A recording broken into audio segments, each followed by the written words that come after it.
Hi, today we're going to be making this spinning wheel key rack on Making It with Scott. Alright, for this scroll saw project, this key rack here, we're going to need some Baltic birch plywood. I use 1/4 inch for the bottom, 1/8 inch for the top, a little bit of glue, a little bit of paint, some cup hooks. The reason I designed this pattern is I wanted to demonstrate stack cutting. So we're going to stack the two pieces together to cut the outside. So let's get to it. I almost forgot. I designed this pattern and I left a link to the download in the description. And we also recorded the cutting in a live stream. So if you want to watch it in real time, I'll also leave a link to that. So this is the pattern of the key rack that we're making. So this is a spinning wheel, and then the bottom there'll be cup hooks to make a key rack. So I have two layers here. I have a 6mm piece of Baltic birch and a 3mm, or if you want to call it a 1/4 inch and an 1/8 inch, that's fine. So we're going to stack cut these. So we're going to put these together. I already have the holes drilled. So we're going to attach these together with nails, and then we're going to cut the perimeter out, and then we'll have our backer board. So the bottom I have is nice and straight. So now we're just going to put some little nails in here to hold it. We could tape these two pieces together. Just got to make sure the bottom lines up because that's our straight edge. You could use double-sided tape. Carpet tape works wonderfully, but then you have a bunch of carpet tape you need to pull up. Now I'm using a needle nose pliers to hold the nail. That's just so I don't smash my fingers. So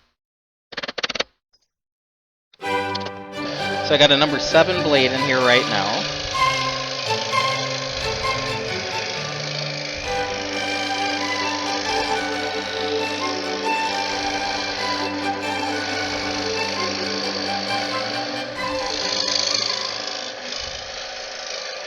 And I made sure that my my blade was squared to my table.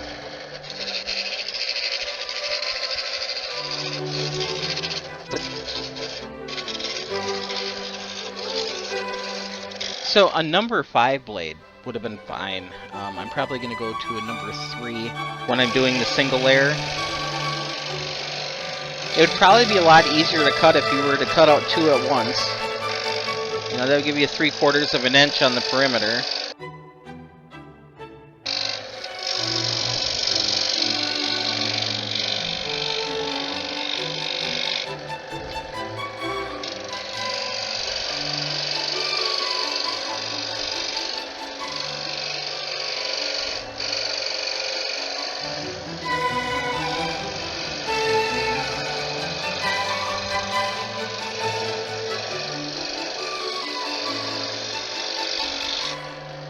So now we have two pieces. We have the backer board and the top piece. And since we cut them both at the same time, they line up. Oh, I forgot to finish one cut. Ugh, Scott.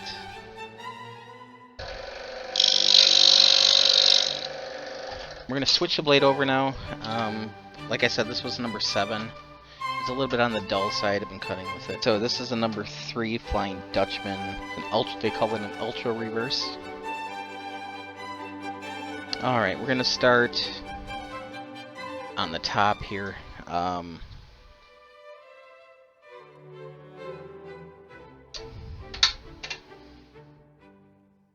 There's nothing too delicate until we get to this cut here. That footman's awfully small, but everything seems to be connected, so it should be alright. With the number 3 blade, we are also running the scroll saw very slowly. On my delta, I went from a speed of 7 down to about a speed of 3, so don't be afraid to turn your saw down.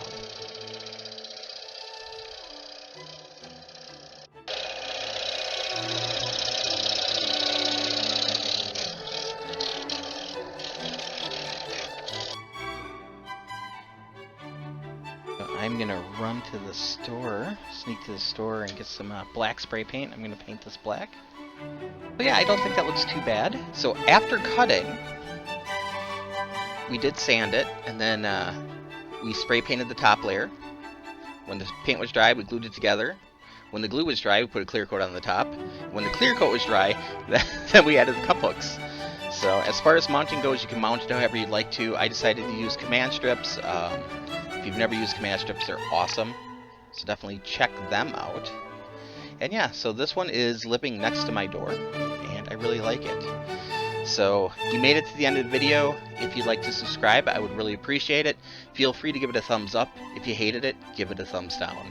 You know, we all have our own opinions and everything. Speaking of opinions, if you have any questions or comments, feel free to leave them below.